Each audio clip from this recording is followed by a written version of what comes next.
everyone, welcome to the world of English in the continual session part 3, chapter 2, The Tiger King, Book Vista, grade 12. And I hope that you have understood the chapter because I shared with you the overview of the story, gist of the chapter, line to line, summary of the chapter as well, and the central idea also with difficult words to understand. And I hope that half of the chapter line to line explanation which we finished yesterday, and you are doing the same with me. I hope you all are having your PDF in front or the textbook. Those who are having the textbook, I have no problem, so I just give you a 2 lines recapitulation of this chapter, that this chapter is about the Tiger King who decided to kill all the tiger around because tiger would be the reason of his death, as it was foretold by the astrologer when he was born. So this is a story about the Tiger King. It revolves the tiger, and even though he killed all the tigers, but the 100th tiger was not killed by him, and astrologer said him to be careful by the killing of 100 tiger, and instead of that he was killed by the wooden toy tiger with the shaft of the wooden stick sliver pricked in his right hand finger, and he got hurt.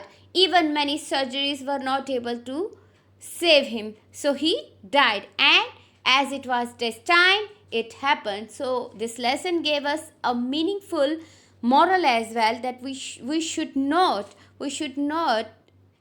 fight with the destiny. We should accept happily what has been written, what has been given, what has been decided for us. We should accept happily. If we will be on the way to beat the destiny, we will be in the trouble. And it happened the same. He decided that he had killed and the danger is over. That is why one proverb proved very correctly in this chapter, in the context of this chapter, that there are many slips between the sip and the cup. Between the sip and the cup means there are many slips. Many slips means anything can happen, any mishappening can occur. So this proverb shows the same. He was so confident that he has killed the reason of his death. Now he will live alive for long. He will be immortal, but no one is immortal in the earth. We should accept this hard truth first of all. So shall we move on to the half of the chapter, leftover chapter, in the line to line explanation session part 3. Next page of the chapter starts with the threatening of his throne. Okay, so I just make it little broad for you. First of all, at another time he was in danger of losing his throne. What was the danger? That high-ranking British officer visited Pratibhananthapuram. He was very fond of hunting tigers, and tiger hunting was banned in his area, and fonder of being photographed with the tiger he had shot. As usual, he wished to hunt tigers in Pratibhananthapuram, but the Maharaja was firm in his resolve. He refused permission. I can organize any other hunt. He said to the officer that any type of hunting is allowed to you except tiger. You may go on a boar hunt, you may conduct a mouse hunt, we are ready for a mosquito hunt, but tiger hunt, that's impossible. The British officer's secretary sent word to the Maharaja through the Diwan that the Durai himself did not have to kill the tiger. He simply requested that he didn't want to kill the tiger. He just want to have a photograph with the killed tiger, actually killed by the king. What was important to the Durai was a photograph of himself holding the gun and the standing over the tiger carcass, the skin. But the Maharaja would not agree even to this proposal. If he relented now, what would he do if other British officers turned up for tiger hunts? Because that time was very common for the British officers' visit. Now he refused. What to the next officer if he will not understand? Okay, if he will not be so polite and kind? You can imagine the situation of Indian ruler during the visit of British officers. there was a great terror in the mind because he prevented a British officer from fulfilling his desire. So there was some sort of fear in his mind. To overcome this fear, he tried to give bribe to Maharaja, and the Maharaja stood in danger of losing his kingdom him itself. He could lose his kingdom. Before that, he just tried to bribe.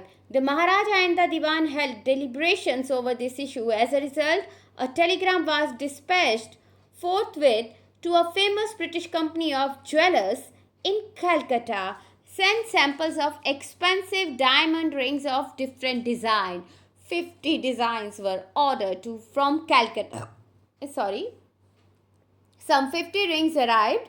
The Maharaja sent the whole lot to the British officer's good lady. The king and the minister expected the Durai Sani to choose one or two rings and send the rest back, but he kept all because she liked every ring, so he kept the whole lot. Within no time at all, the Durasani sent her reply, "Thank you very much for your gifts."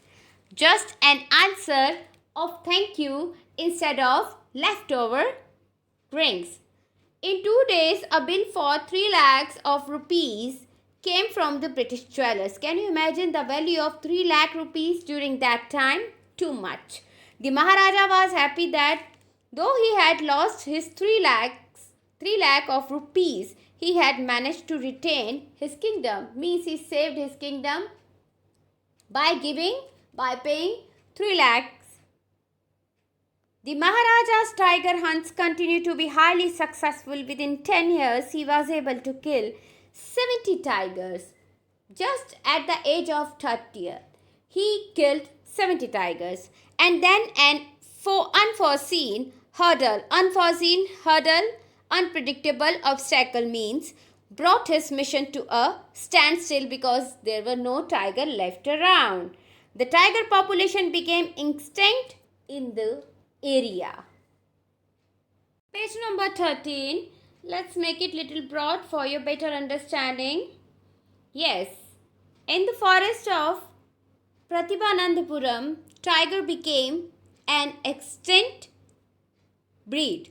Who knows whether the tiger practiced birth control or committed haricide or the birth control? Nobody knows the answer why the number of the tigers getting down, or simply ran away from the state because they desired to be shot by British hands alone.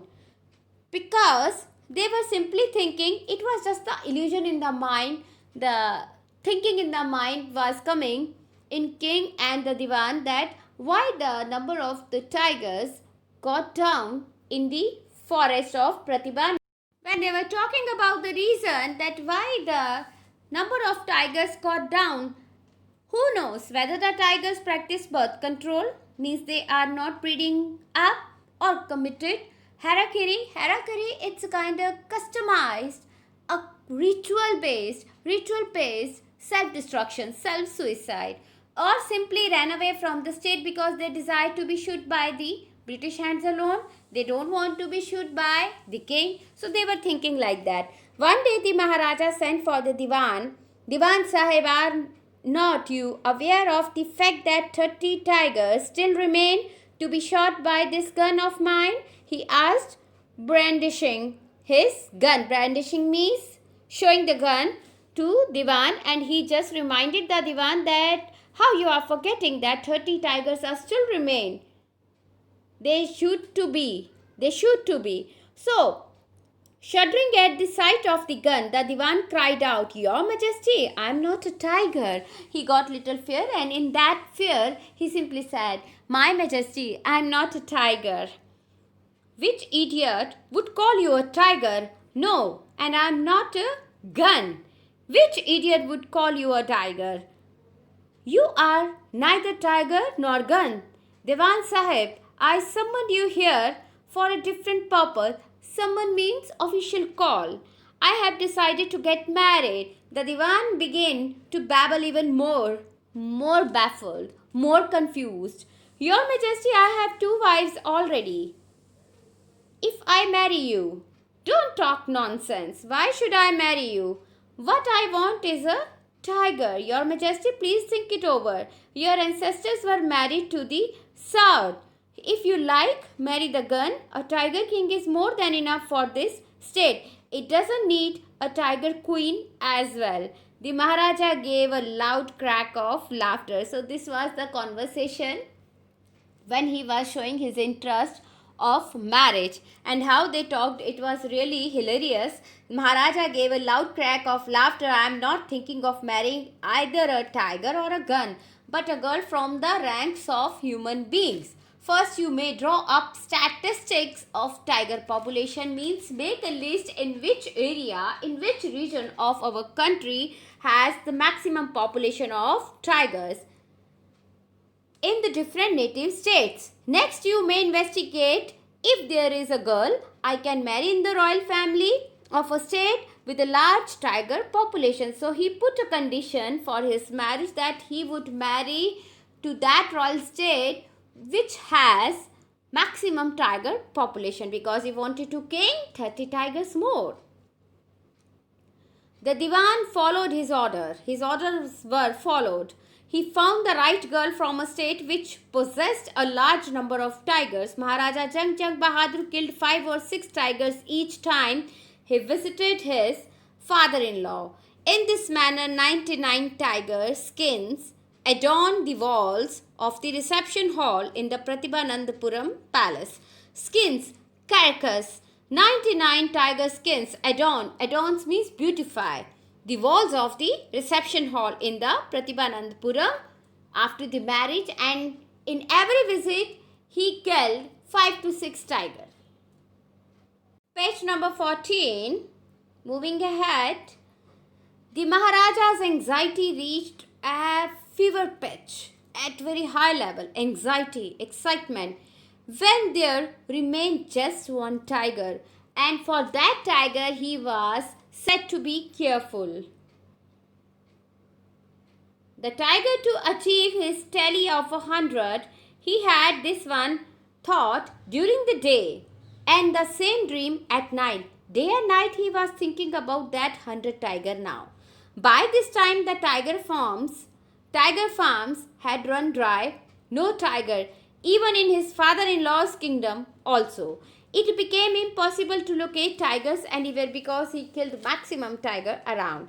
Yet only one more was needed, but one was required anyhow. Yet only one more was needed. If he could kill just that one single beast, the Maharaja would have no fear left. He could give up tiger hunting altogether. Immediately he would give up tiger hunting, finish this exercise and the practice of killing the tiger unnecessarily. But he had to be extremely careful with the last tiger, as it was foretold by the royal astrologer. What had the late chief astrologer said? Even after killing 99 tigers, the Maharaja should beware of the 100th one. True enough, the tiger was a savage beast, very dangerous after all. Yes, indeed. One had to be wary of it. But where was the 100th tiger to be found? It seemed easier to find tiger's milk than a live tiger. Thus the Maharaja was sunk in gloom. Sunk in gloom means feeling gloomy, unhappy, anxious, not taking interest even in his own work also. But soon came the happy news which dispelled that gloom, broke that silence. In his own state, sheep began to disappear frequently from a hillside village. It was first ascertained that this was not the work of Khader Mia Sahib or Veerasamy Nayakar, both famed for their ability to swallow sheep whole. Surely a tiger was at work. The villagers ran to inform the Maharaja. The Maharaja announced a 3-year exemption from all taxes for that village and set out on the hunt at once. So once they heard the news of killing of sheep hunting because of the food of the tiger, and Maharaja announced that 3 years tax exemption of that particular village if they find a tiger for him. The tiger was not easily found. It seemed as if it had wantonly hid itself in order to flout the Maharaja's will. It was seeming like that purposely the tiger has hidden himself.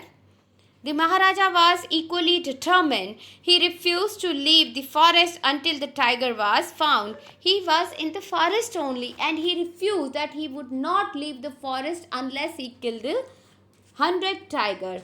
As the days passed, the Maharaja's fury, anger, and obstinacy mounted alarmingly. Mounted means hiking up. Many officers lost their job. They faced the anger. One day, when his rage was at its height, he was very angry that day. The Maharaja called the Diwan and ordered him to double the land tax forthwith. Double the land tax forthwith. He was ordered. Page number 15. When the land tax was doubled, the people will become discontented. Discontented means unsatisfied. They were very angry as well and left with no money. Then our state too will fall a prey to the Indian National Congress. In that case, you may resign from your post, said the king. The Diwan went home, convinced that if the Maharaja did not find that tiger soon, the results could be catastrophic, means unbearable, very dangerous. We need to manage a tiger anyhow. He felt life returning to him only when he saw the tiger which had been brought from the People's Park in Madras and kept hidden in his house. At midnight, when the town slept in peace, the Diwan and his aged wife dragged the tiger to the car and shoved it into the seat. The Diwan himself drove the car straight to the forest where the Maharaja was hunting. When they reached the forest, the tiger launched its satyagraha and refused to get out of the car. He refused to get out of the car. The Diwan was thoroughly exhausted in his effort to haul the beast out of the car and push it down to the ground, but he was unable to come. He was not ready to come, in fact. On the following day, the same old tiger wandered into the Maharaja's presence and stood as if in humble supplication. Master, what do you command of me? It was with boundless joy that the Maharaja took careful aim at the beast. He was so happy when he saw the 100 tiger on the ground. The tiger fell in a crumpled heap when he was shot. I have killed 100 tiger, my vow has been fulfilled. This was the wording growled over there. The Maharaja was overcome with elation. Elation means happiness. Ordering the tiger to be brought to the capital in grand procession, grand ceremony, the Diwan was called to get the carcass. The Maharaja hastened away in his car. Very fastly he just sat in his car. After the Maharaja left, the hunters went to take a closer look at the tiger. The tiger looked back at them, rolling his eyes in bafflement. Bafflement means some sort of confusion from both the side, because he didn't die. He just got collapsed after listening the shout of this gun. The man realized that the tiger was not dead. The bullet had missed it. It had fainted from the shock of the bullet whizzing past. The hunters wondered what they should do. Now they were thinking what to do, because they were asked to bring the carcass of dead tiger. They decided that the Maharaja must not come to know that he had missed his target. If he did, they could lose their jobs. One of the hunters took aim from a distance of 1 foot and shot the tiger. This time he killed it without missing his mark, and the tiger was killed finally. Moving ahead to the page number 16, let me make little broad for you. Then As commanded by the king, the dead tiger was taken in possession through the town and buried. A tomb was erected over it for the tiger as a landmark of his victory. A few days later, the Maharaja's son's third birthday was celebrated. Until then, the Maharaja had given his entire mind over to tiger hunting. Till the killing of 100 tiger, he didn't pay attention even his professional or personal life. Just tiger hunting was his only motto. He had no time to spare for the crown prince. But now the king turned his attention to the child. He wished to give him some special gift on his birthday. He went to the shopping center in Pratibhanandapuram and searched every shop, but couldn't find anything suitable as a present.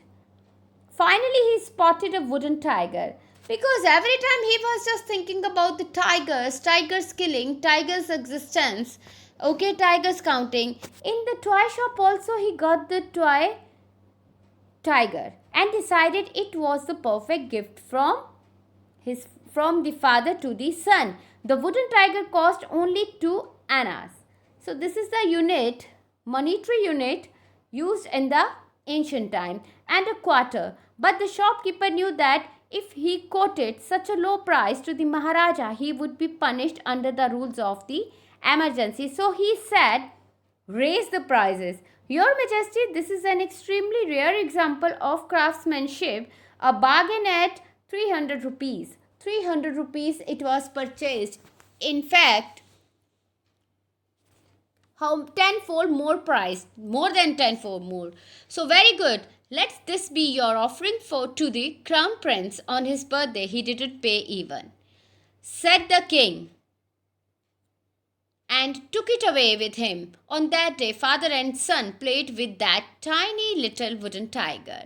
Okay, so this question can be asked: the purchasing of wooden tiger, why it was purchased, and how he elaborated. That toy shop person elaborated about the toy, why he raised the price, how he raised the price, what he said. So these things you can find in the text quoted in the chapter only. That is why I give focus over the line to line explanation instead of doing the summary. Summary is also important, just as important, but over line to line explanation, nothing is important. Page number 17, the final page. The tiger being carved by an unskilled carpenter. So its surface was rough. Tiny slivers of wood stood up like quills all over.